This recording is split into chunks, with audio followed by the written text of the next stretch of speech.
Bonjour à tous, donc suite et fin de l'analyse du poème de Victor Hugo, J'aime l'araignée et j'aime l'ortie.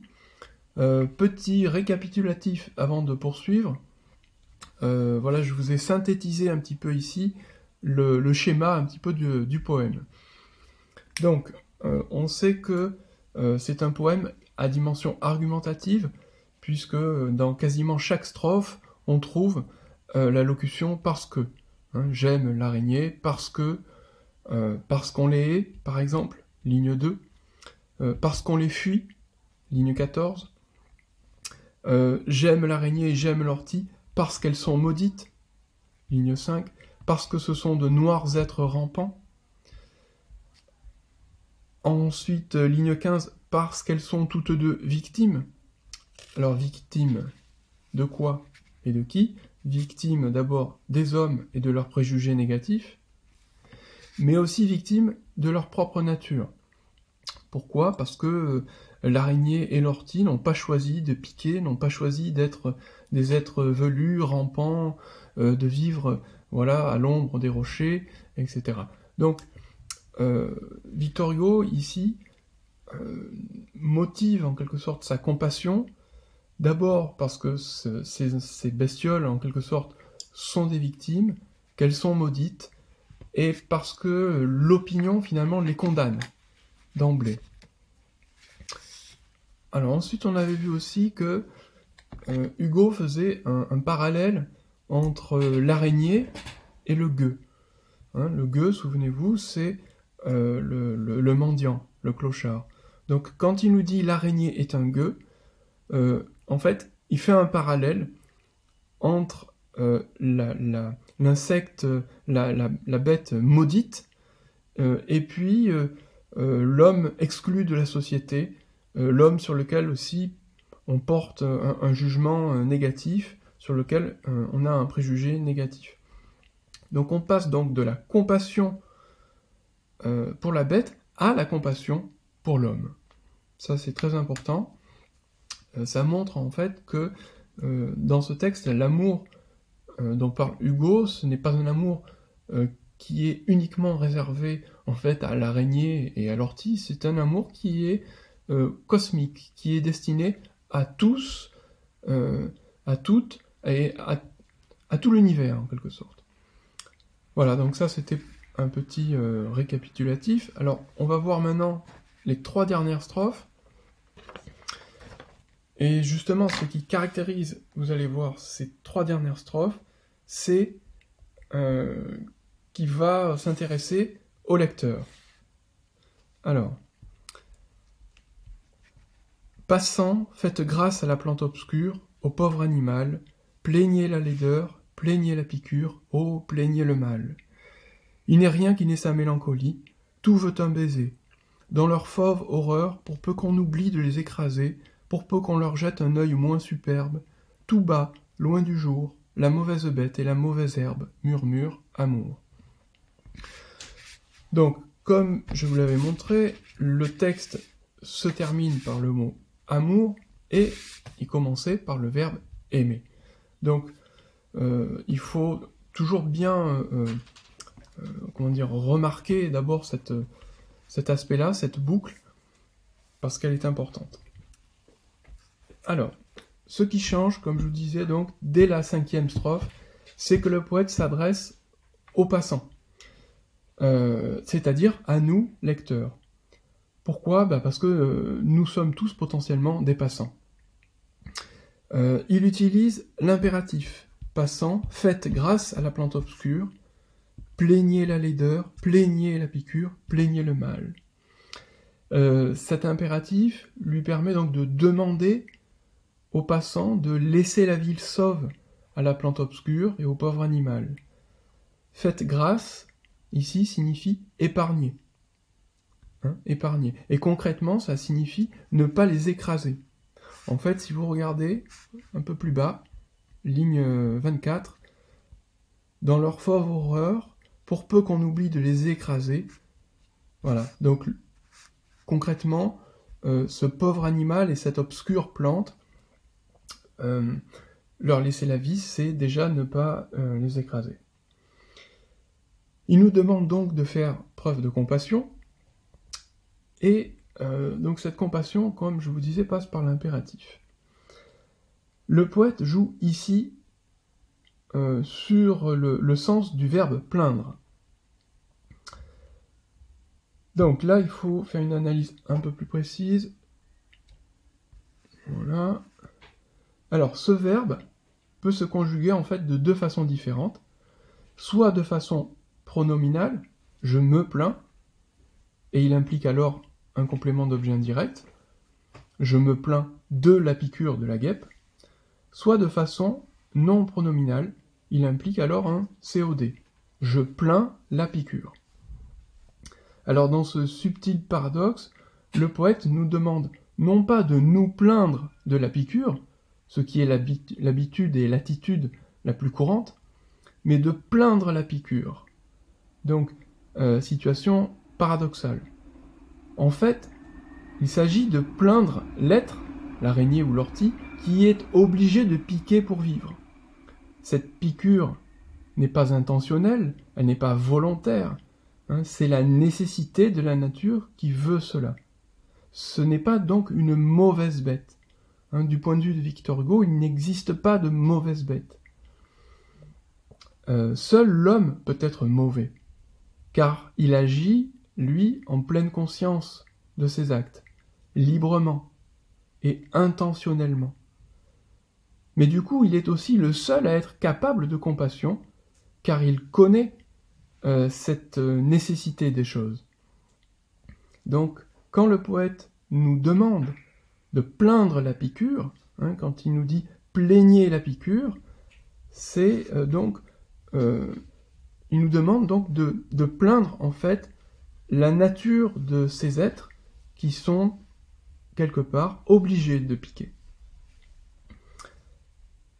Alors ensuite, il n'est rien qui n'ait sa mélancolie, tout veut un baiser. Donc ça, ce sont deux vers très importants. D'abord parce que il commence par une personnification, il n'est rien qui n'ait sa mélancolie.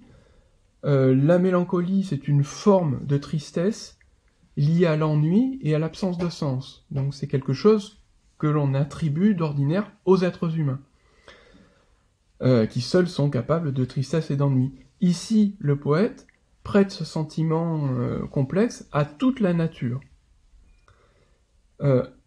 Tous les êtres, selon lui, seraient capables de mélancolie. L'araignée, par exemple, pourrait donc éprouver de la mélancolie. Alors, dans cette personnification, non seulement ça nous permet de nous rapprocher en quelque sorte de cet être, de nous le rendre plus familier, mais ce n'est pas une simple figure de style. Hugo considère vraiment que tous les êtres vivants ont une âme, donc des sentiments. En fait, pendant des siècles, on a considéré l'animal comme une machine, comme une chose dépourvue de sentiments, avec des mouvements automatiques que l'on a appelés réflexes. Or, on sait aujourd'hui que les animaux ont une vie intérieure, ont une vie affective. Les chats, les chiens, les singes éprouvent des sentiments. Mais Hugo, ici, pousse cette intuition jusqu'au bout. Pour lui, toute forme de vie possède une vie intérieure. Ainsi, l'araignée peut éprouver de la tristesse. Or, si elle éprouve de la tristesse, eh bien, elle peut réclamer un baiser. Elle peut réclamer une consolation, puisque ce baiser, ici, a le statut d'une consolation. Tout veut un baiser. Tous les êtres méritent donc notre compassion, et tous les êtres de la nature ont parfois besoin de consolation. Continuons avec la dernière strophe. Pour peu qu'on leur jette un œil moins superbe, tout bas loin du jour, la mauvaise bête et la mauvaise herbe murmurent amour. Alors, le mot superbe, il faut s'intéresser ici à cet adjectif. Un œil moins superbe. Qu'est-ce que c'est qu'un œil moins superbe? Alors l'adjectif dans ce cas-là précis, signifie qui manifeste de l'orgueil, de l'arrogance. Hugo pointe ici, chez l'homme, son principal défaut. L'homme est orgueilleux. Le fait de se croire au-dessus des autres êtres, le fait de se croire au sommet de la création, c'est ça l'orgueil, hein, ce n'est pas autre chose. Et c'est pour cette raison que certains écrasent justement, sans trop de problèmes de conscience, des êtres qu'ils estiment inférieurs. Hugo se positionne complètement à l'encontre, évidemment, de cette attitude, et il critique l'orgueil des hommes, hein, cet orgueil qui fait que voilà, ils se considèrent comme à la fois différents et supérieurs. Pour finir, le poète nous dit « Tous les êtres murmurent amour ». Alors, l'amour évoqué ici, c'est à la fois l'amour chrétien, l'amour du Christ qui dit « Aimez-vous les uns les autres », mais c'est aussi et surtout un amour cosmique, c'est-à-dire un amour qui rassemble tous les vivants. En effet, le Dieu auquel croit Victor Hugo, c'est un Dieu présent en toutes choses. C'est ce qu'on appelle le panthéisme.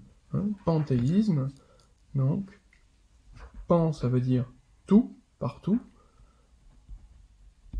Théisme, voilà, vous avez la racine ici, théisme, théos, qui veut dire Dieu. Donc du coup, c'est un amour qui ne vise pas que les êtres humains, c'est un amour qui est vraiment universel. Un autre mot intéressant, un autre verbe important qu'il faut souligner, c'est le verbe murmure.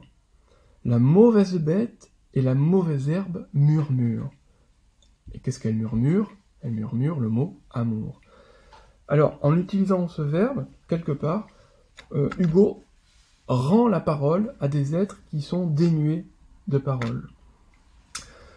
Pour lui, rendre la parole à ces êtres, c'est leur redonner leur dignité.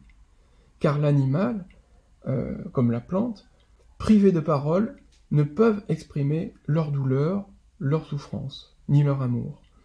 Alors le poète leur donne la parole. Hein, il donne la parole aux plus faibles, aux êtres les plus maudits, et il est à l'écoute de leurs murmures. Donc ça rejoint un autre poème, dont je vous avais cité un extrait dans la précédente vidéo, où Hugo nous dit « Tout parle. Les vents, les ondes, la flamme, les arbres, les roseaux, les rochers, tout vit. Pourquoi? Bien parce que tout est plein d'âme. » Voilà, donc le panthéisme, c'est à la fois l'idée que Dieu est partout, mais c'est aussi l'idée que chaque chose a son âme. Hein, il n'existe pas d'un côté les hommes avec leur âme, et puis de l'autre côté, au fond, voilà, les animaux, les plantes et les choses qui sont dénuées d'âme. Voilà, ça c'est la vision de Victor Hugo sur la nature et sur l'amour. Donc dans la prochaine vidéo, on fera un petit peu une synthèse concernant l'or et la boue chez Baudelaire, et puis j'évoquerai un ou deux poèmes en plus. Voilà. Ou sinon là, on a fini la poésie avec le poème Au lecteur. Ensuite, vous avez Élévation, et en troisième, donc Victor Hugo, J'aime l'araignée. Donc pour le bac, vous avez vos 3 textes pour la séquence de la poésie.